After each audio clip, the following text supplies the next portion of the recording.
Hello everybody, welcome to the Extractive Metallurgy course. Today we will have the class number 19. We are going to present the fire assay practice. It's a practice in pyrometallurgical process. As you know, in the last classes, we have worked in the different process in the pyrometallurgical processing. First of all, we talk about the drying. We talk about calcination process. Then we talk about roasting process, and then we finalize the activities in the reduction process. It's a complete topic, the different topics in the pyrometallurgical processing, and it's very important to know in the lab how it works. Okay, now we are going to do that. Today, our class is about the fire assays in order to define the characteristics of the gold and the quantity of gold that one ore has. The fire assay is a very important example because in this specific assay we have drying, we have roasting, we have reduction, we have fusion. We have all that different processes in only one practice, and it's very important to know. Here at the Universidad Nacional de Colombia, we develop and special characteristics of the fire site in order to determine the quantity of gold an ore has. It was a development that we belong here in our lab in the in Minerals Institute, CIMEX. CIMEX belong to the School of Mines, the Universidad Nacional de Colombia, here in Medellin. We implement this assay in order to help the people that are determining the characteristics of one or specific. In this practice, in the class today, we are going to present the different characteristics. That's why I invite you to follow all the calculations and which are the role of one of each of the raw materials that we use in the process. It's very important. And then how is the process in properly define the characteristics of the process is very important in order to work very well. This is the plan today, and I invite you to follow this class and implement all the knowledge that we have obtained during this course. Welcome and enjoy the class. Good morning. Today we are going to talk about fire assay. Its main function is to collect gold and silver through liquid lead ionized electrolyte. This test consists of 3 stages. The main stage is roasting. In this stage, what we see is to separate the sulfur from the metal using oxygen and oxidize it. Leads to reduction. We see cement, nazi. Roasting is carried out at a temperature of approximately 820 degrees Celsius for 30 minutes. After this stage, the smelting process follows.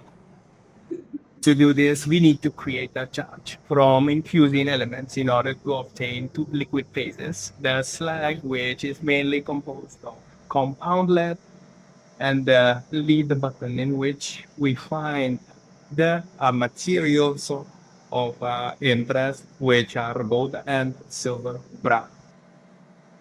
The charge is composed of sodium carbonate, litharge, and silica, borax, and flour.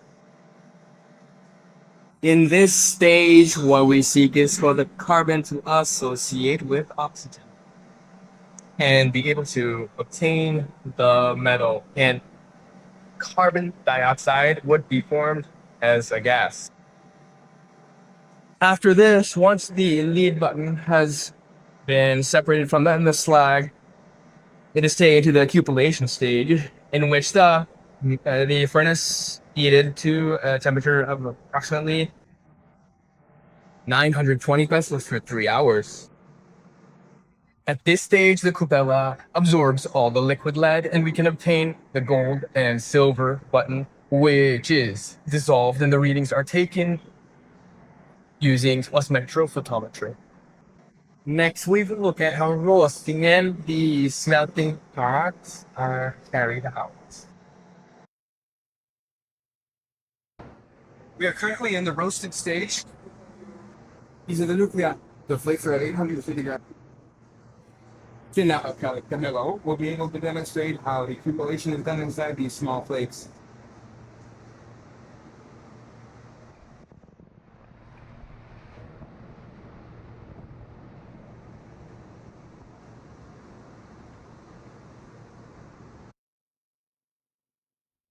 Once the roasting process is finished, we will proceed to form the charge to cast the sample, which contains gumbo cones of carbonate, 6 grams of flour, 40 grams of lily starch, 10 grams of silica, and 20 the stages of these in 20 grams of borax, as we have seen previously. Now that the 131 grams of the charge has been weighed, we will introduce it into the crucible with the sample.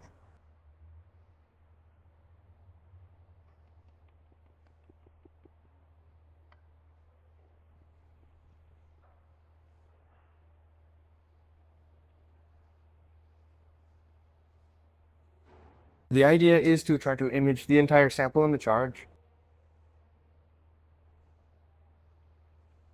Once the sample is in the crucible, we add a little more borax so that when it is inside the oven, the sample does not clump and the crucibles do not stick together.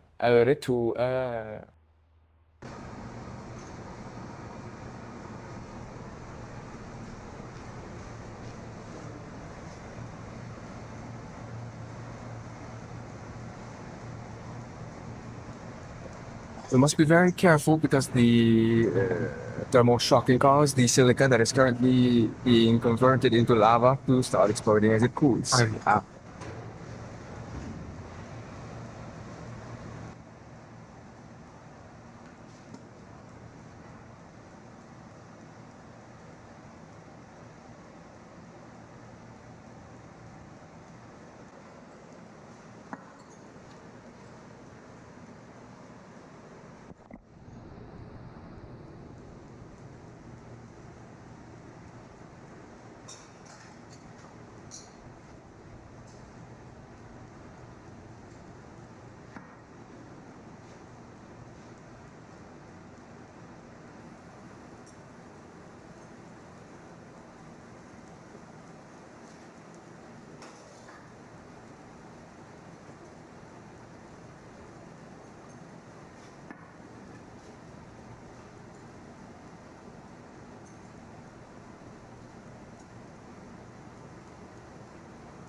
This is the cupellation process in which the lead buttons with the elements of interest, which are silver and gold, are melted, and lead remains in the cupel, and we can obtain a small button of gold and silver.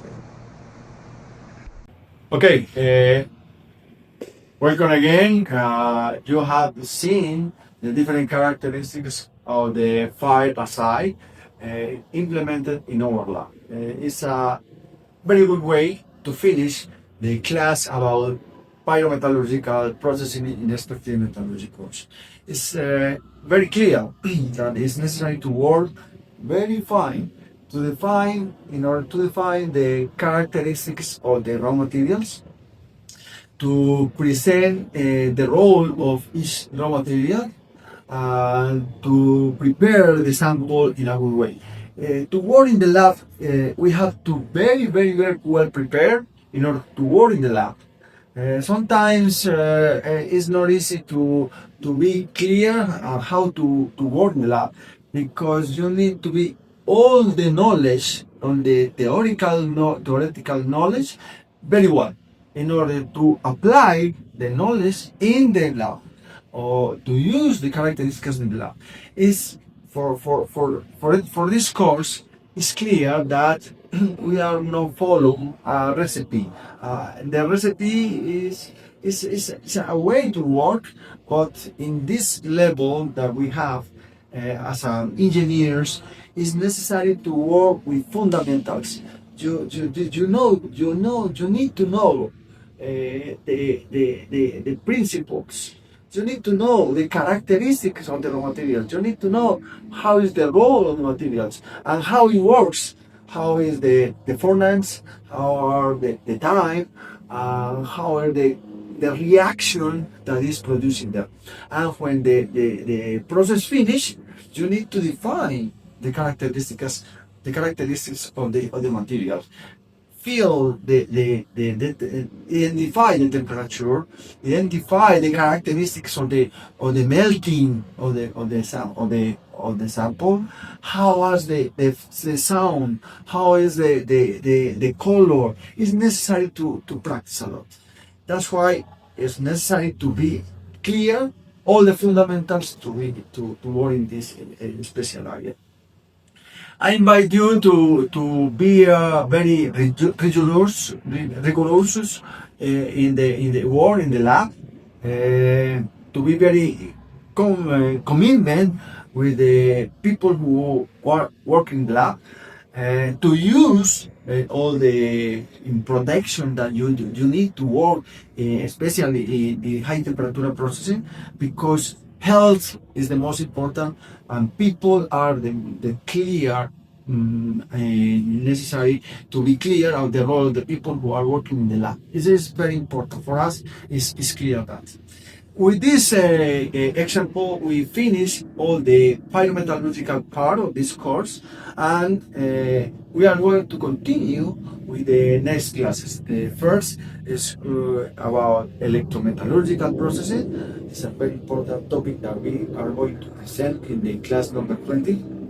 And the other is biometallurgical processing.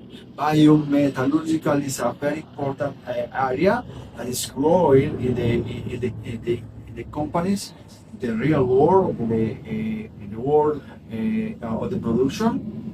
And now we have a lot of examples working in that area. That's why it's important to define.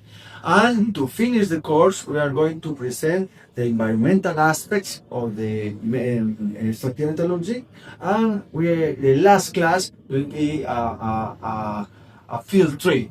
We are going to present the characteristics of a field trip, visiting different industries that produce gold, and obtain the gold from the mine, and then all the processing plant in order to apply the knowledge that we obtained during this course. Thank you very much for your attention. Thank you very much for continue following the classes, and invited to finish adequately this part of the extractive metallurgy course. Thank you very much. Have a good day.